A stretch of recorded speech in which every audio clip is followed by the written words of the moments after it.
Okie dokie. Well, hello there.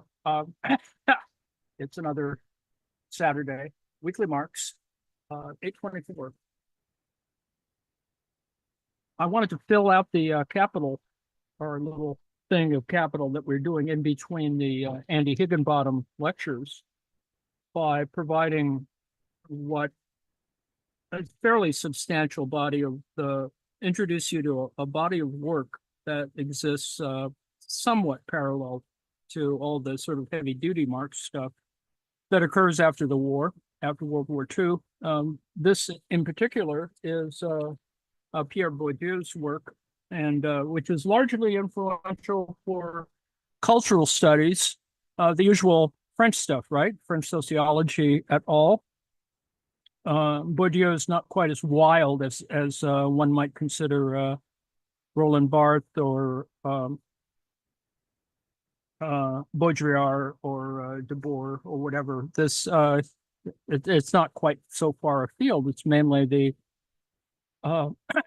Marx and the kind of sociology, the kind of cultural capital. So you'll hear this term, cultural capital, and for some reasons it's kind of misunderstood.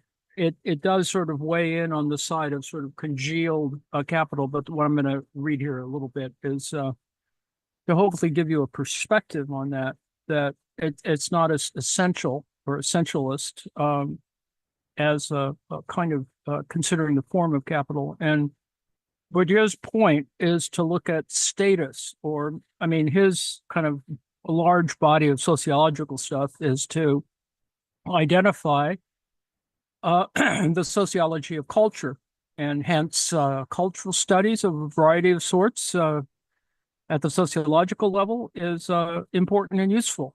He does the research that he did is sort of to explain all of the different kind of role and status levels that kind of form that help create cultural capital. So I'll read this little bit here, and then we can stop for today.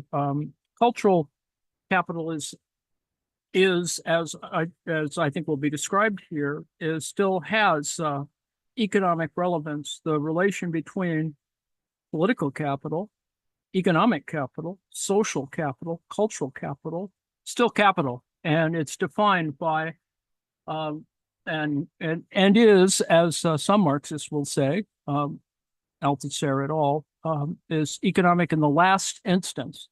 Now, the last instance is always the interesting question. Is it, how determining is that?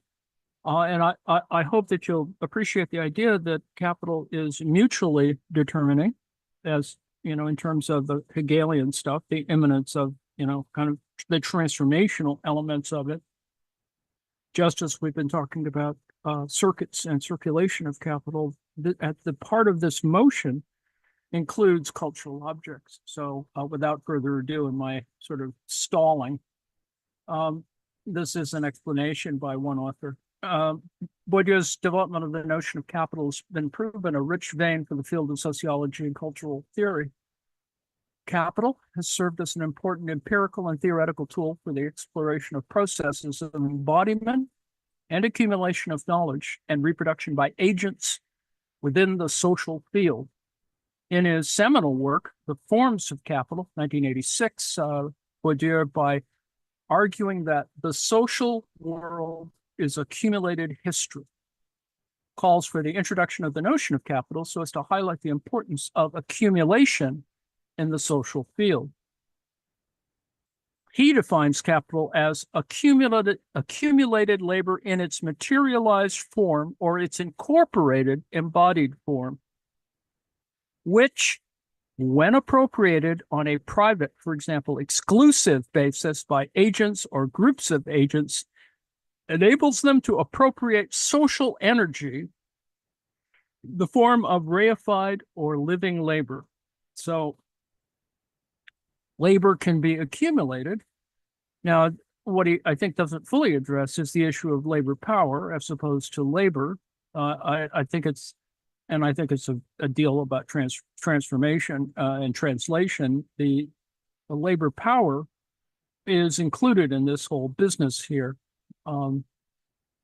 And so what he's talking about is this sort of the relation between labor itself and labor power, and that there's a variety of manifestations that allows both the physicality of labor and the abstract relations of labor, knowledge, etc. Simply put, capital can be understood as a form of fuel which enables agents to reproduce their position within the social field and represents the immanent structure of the social world. Depending on the field where it functions, capital can manifest itself in three radical forms: economic, cultural, and social capital. Building upon Marxian accounts, Bourdieu perceives the economic capital as purely individual material assets, which can be directly and easily convertible into money, or may be institutionalized in the form of property rights. So this is right where we've always been talking before, as much as I've tried to distract you about the issue of legal issues, that it's still there. We're still there. It is the convertibility question is probably the biggest thing on everyone's minds. Economic capital includes every form of material resources, such as financial resources and land or property ownership. It consists of capital in Marxian terms, but it also engulfs other economic possessions that increase an agent's capacities in society. So that's where labor power comes, right? It's the expectation, and in the Bourdieu sense, it's about, expectations of status, rising or lowering, whatever. However, Bourdieu does not define explicitly the notion of economic capital, since he borrows this idea from the field of economics. He seems to merely offer a materialist interpretation of the notion, yet this fact does not lead to a reductionist approach. This is that economic in the last instance remark that you'll see in a lot of French literature. He understands economic capital as a resource of paramount importance, which on the one hand is distinct to the agents who play the social game, and on the other hand is unfairly distributed by being characterized by the law of transmission. Thus, economic capital manifests itself as the root of all other forms of capital, which can be understood as disguised forms of capital, economic capital. So this is appearance and essence again, right?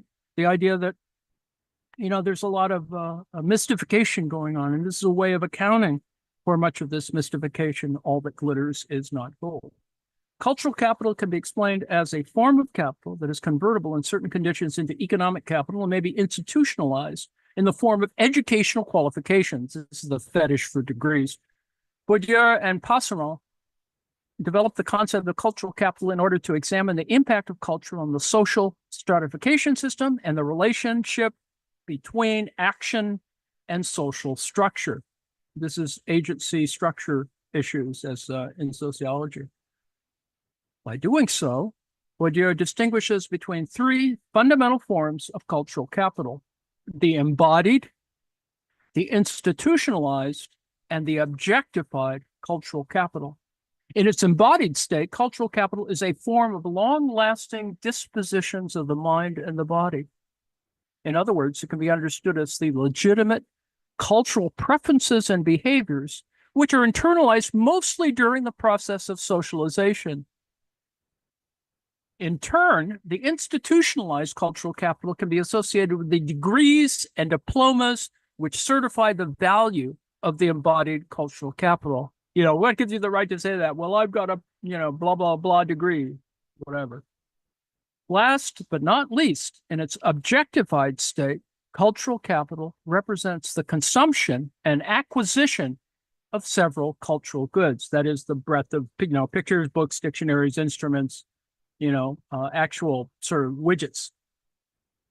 The transmission of cultural capital in its embodied expression plays an important role in terms of the habitus.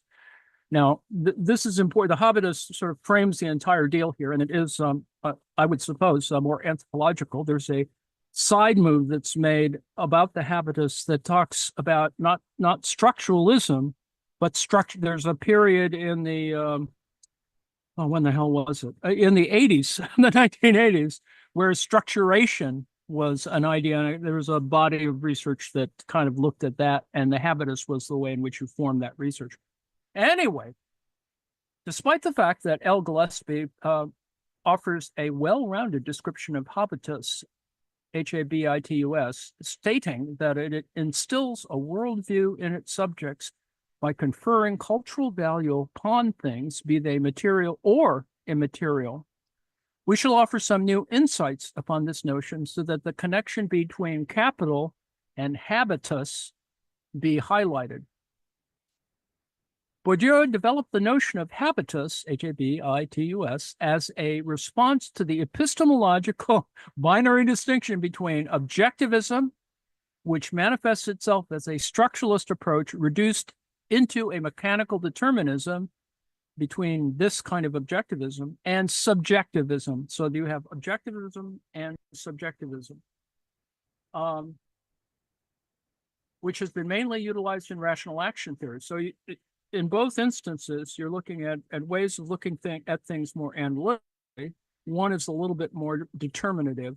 It's more, you have more binary divisions and other kinds of wacky stuff that was applied very mechanically. If you want a reference for that, you could refer to the work of Claude Lévi-Strauss's early work in using binary divisions as that kind of example. That's why this kind of research is not only sociology, but also anthropology.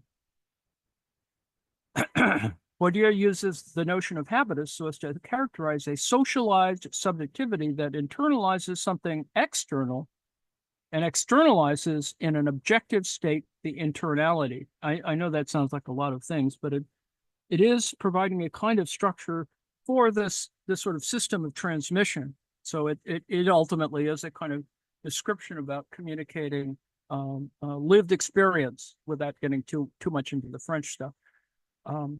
Lived L-I-V-E-D, lived experience is something that covers a wide range of kind of theoretical activity, but it's kind of important to really think about that related to lived experience, the place, the location, so habitus has all of these kinds of things going on in it. Simply put, habitus can be perceived as the embodiment of our social location, gender, class, ethnicity, and race. So intersectionality is actually, talking about the habitus.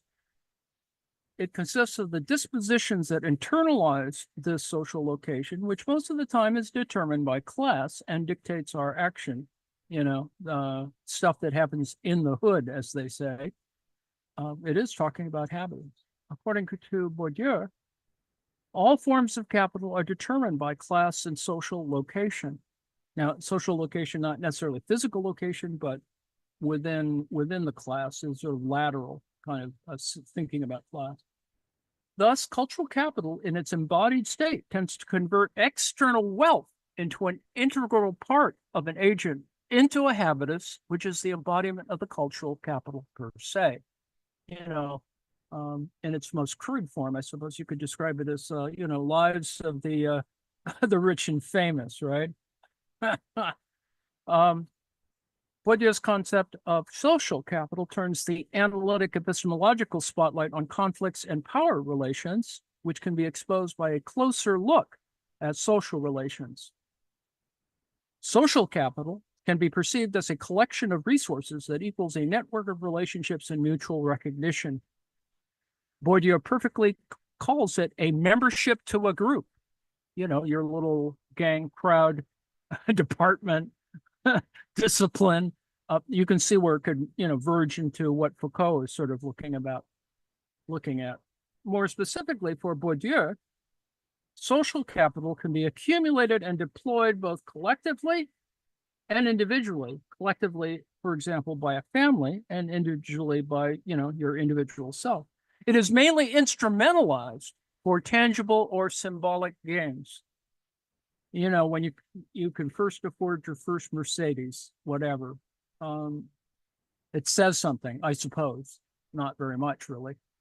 Hence, by being a member of an influential group of agents or having a strong network of connections, one can monetize this situation for his or her own benefit. Thus, as a theoretical artifact, social capital engulfs the notion of social relations, which increases the ability of an actor to advance his or her interests. I reflect back to when my dad was having a real career. All of his peers, well, actually the bosses too, owned Jaguars. And so it was sort of really important for my dad to buy, however used, it was a couple of years old, a Jaguar sedan, and everyone else owned Jaguars. So it was not, different types of Jaguars, and they all own kind of cute cars, Alfa Romeos, etc. Anyway, and so entering that group, comes because you were able to afford something. My students really didn't like my trashing the fact that buying a more important car changed your sort of status, or that was the cynical reason why you did it. The symbolic capital is another form of capital closely linked to social capital. Bourdieu does not perceive symbolic capital as a fundamental guise, but rather as a subform that tends to legitimate actors' social positions, as well as a separation of economic, cultural, and social resources. Note, of course, that this is how semiotics, he's working within a milieu that discusses things like semiotics. So there is a place for this in that whole kind of research program. The symbolic capital is a denotation of power of the dominant class and is instrumentalized for the legitimization of this power. Sisyanin perfectly portrays the legitimizing role of symbolic capital by using an interesting example. He argues that the social classes implicated by the distribution of economic, social, and cultural capital are only classes on paper. That is, only potentialities. Now, remember, this potentialities is important for defining labor power. Unless they are transformed into meaningful differences mediated by symbolic capital. You got to wear better suits to work, et cetera, et cetera. All forms of capital are convertible and transmissible, converted into other forms and transmitted between individuals. Capital in the Bourdieusian sense is of paramount importance for the power relations that exist within the social field. Bourdieu and Passeron, in both The Inheritors, French Students and Their Relation to Culture and the Reproduction in Education, Society, and Culture, boy, that's a long title, prove that capital is transmitted most of the time between powerful families. Pretty typically French in that context. As such, capital is used as a mechanism of social reproduction, primarily within and through the family. The most easily convertible and transmissible form of capital is the economic one, which can be inherited directly or converted to other forms of capital. You can see this mobility changing as, of course, and use the British case, as royalty changes. It's a little bit more rigid in terms of the division between revolutionary France and monarchical France. For example, economic capital can be converted to the objectified state of cultural state via an acquisition of a painting. In other words, a simple painting can change this, whole set of relations. There's an amusing movie that I happen to like, but it's unfortunate that it has Ben Affleck in it, but I think it's appropriate to his wooden style of acting. The Accountant, which has a neurodivergent character in it that Affleck plays, and let's just say that he gets paid in things that are not legal. So he owns a Renoir and a Jackson Pollock, but I think it's the kind of thing it's difficult to sell because you don't know who used to own it.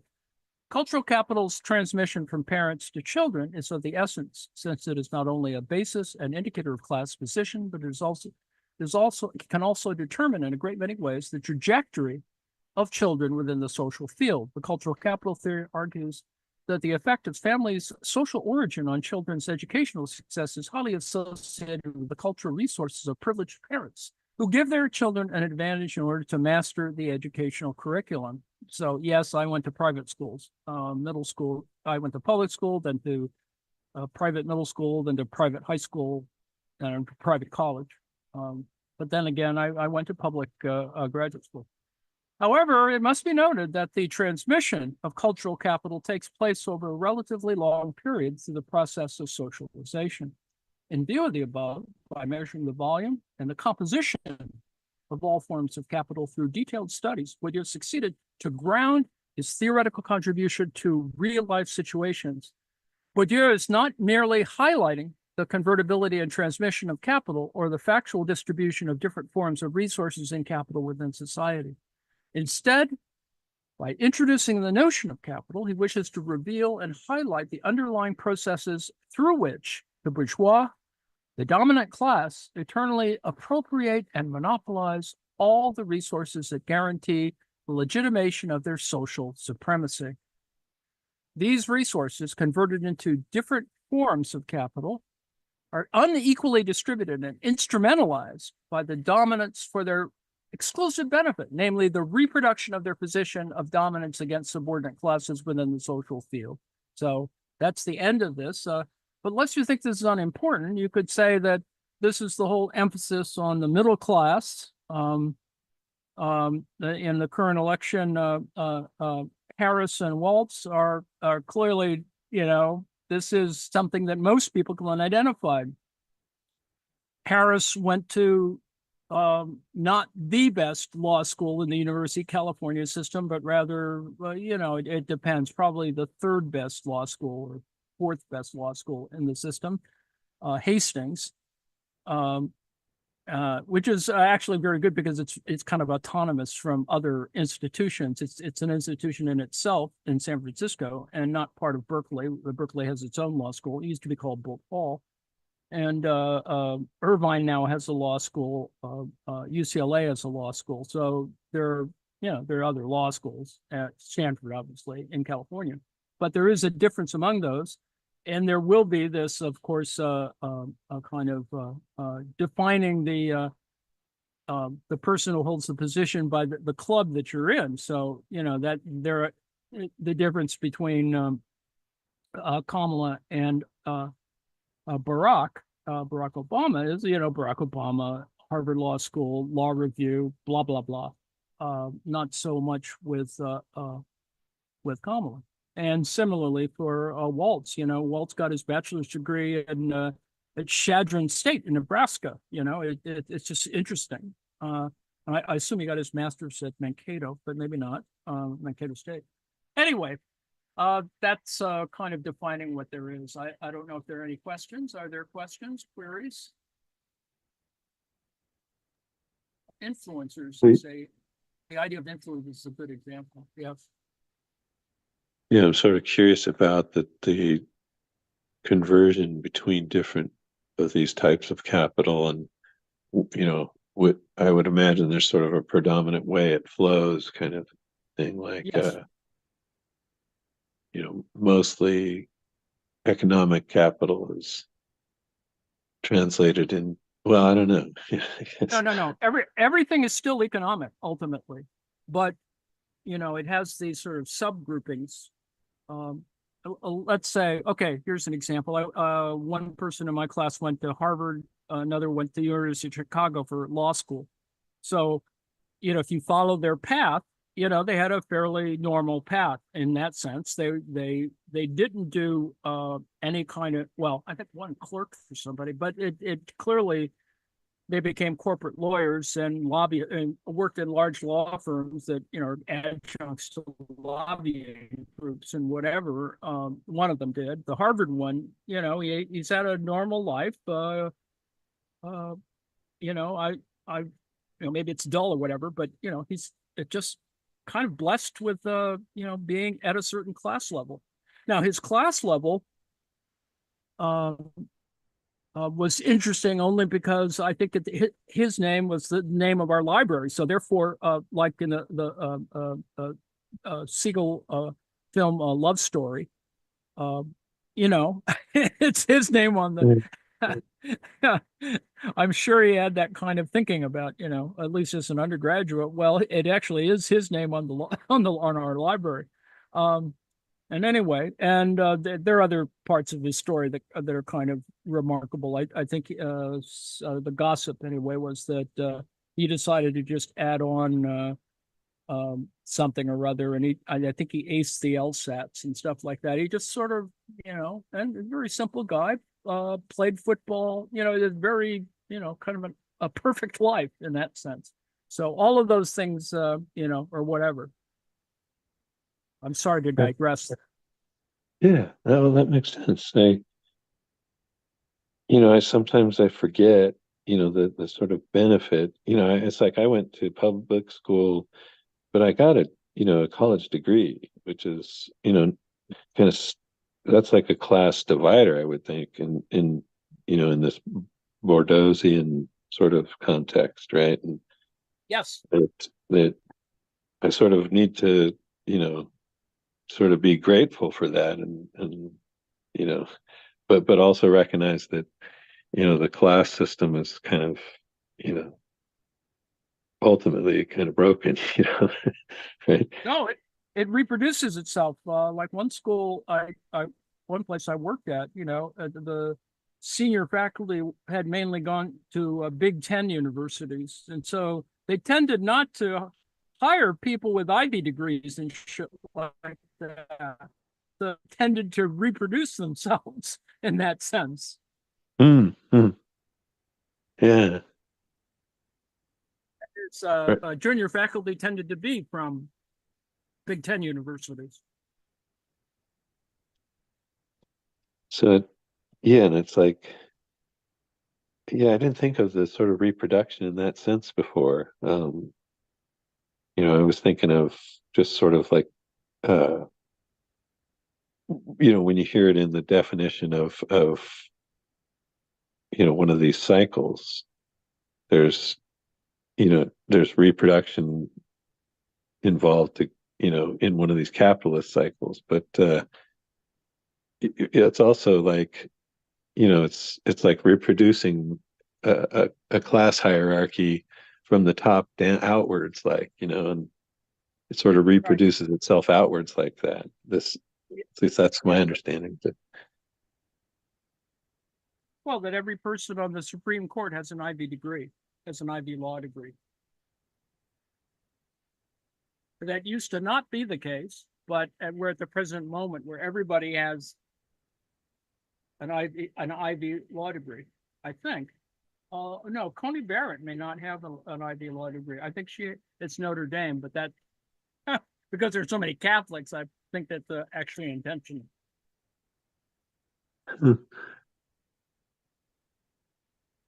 well, and so that reproduces out towards the leaves, like, I Yes. didn't go to an Ivy League school, but I went to a certain school, and so that makes even, there's another class even out further. Oh yeah, yeah. It's it's not perfect. I mean, in the sense of it's not quite so rigid, but it does have little club-like elements to it. Yeah. Yeah, right. And when you take in, like the whole world, it's like, a lot of people didn't get degrees. Oh yeah, most people didn't get degrees. Right. Yeah. Just silly. And I like our pod because we don't divide ourselves up into these kind of cliques. Whatever. Yeah.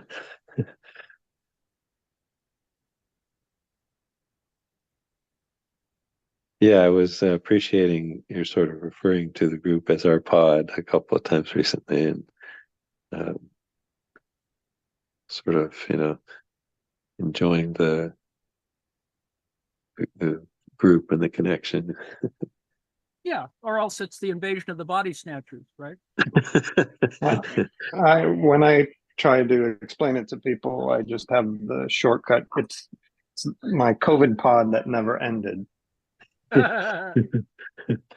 It's not what are they called? The face eating leopards? Face Not eating that leopard. club.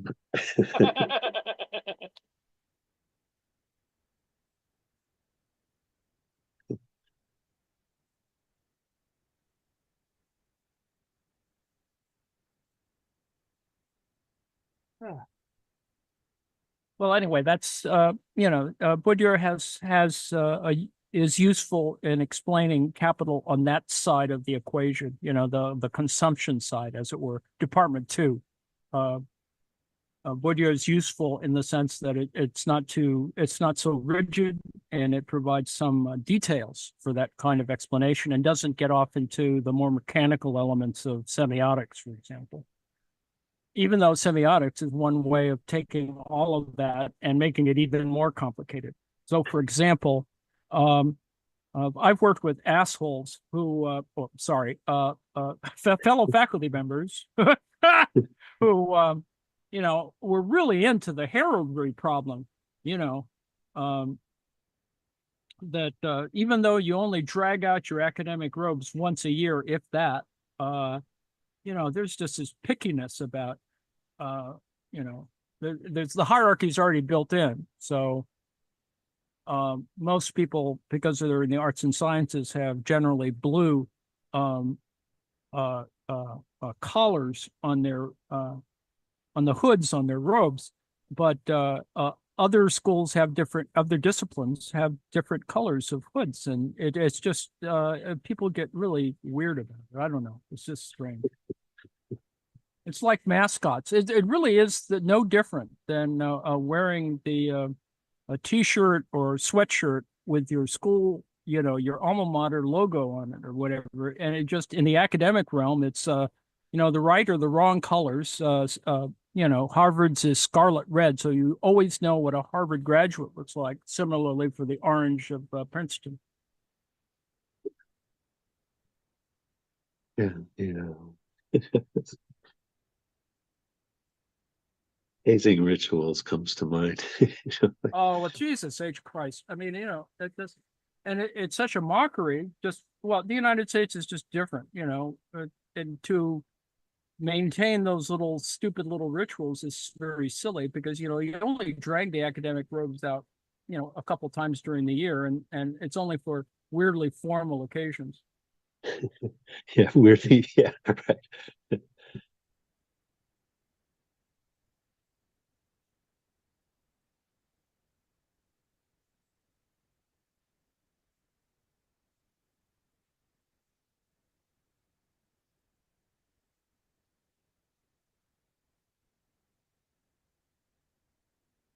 Yeah, I think you posted a while back a picture of these, like, I don't know if they're what they are. They're maybe Shriners. There's these old guys like in their 50s or 60s with these like red fez caps with tassels, and they're driving these like miniature cars.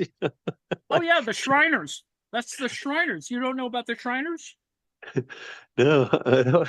Like, who are these guys? There's no, there's a Shriners Bowl every year or whatever the hell it's called, and yeah, they have that's one of their charitable works, and they're very famous for running around with their cars and having little Turkish fez things on their heads. And well, you've seen the Stonecutter episode of Simpsons, right?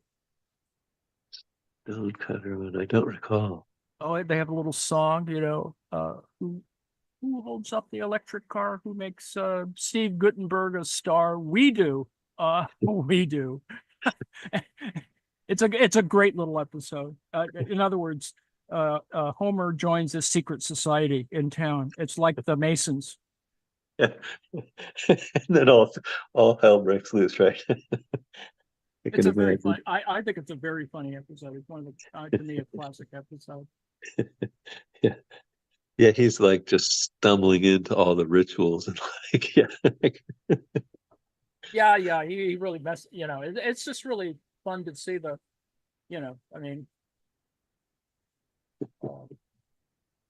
I mean, that's the episode I'd show if I had to do another unit of Bourdieu, for example. This is the class. For me, those are the warning signs of the class structure. Like, the more ritualistic it is, the more tendency towards that kind of stuff. I mean, those the eating societies in the Ivies, that's all part of the same idiocy, right? Skull and Bones, blah blah blah. Eating clubs at Princeton, you know, they all have something.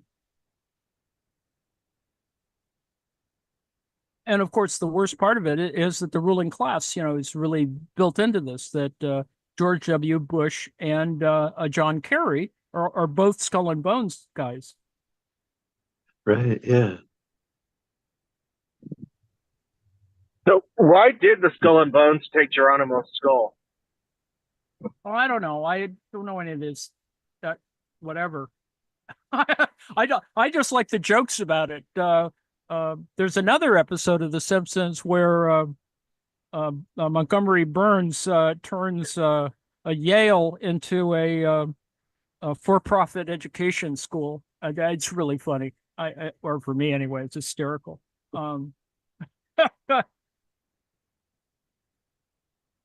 And everyone's drinking out of the whatever indigenous people's skulls. Yeah, what's that? Wow. There's that Are these from thing the that- 90s? Oh, sorry, Larry. Go ahead. Are these episodes predominantly from the 90s episodes? I don't know. Oh. I don't really know. I'm not that much of an aficionado, obviously. I see. Okay. Sorry. So that there's like a thing they have in California, I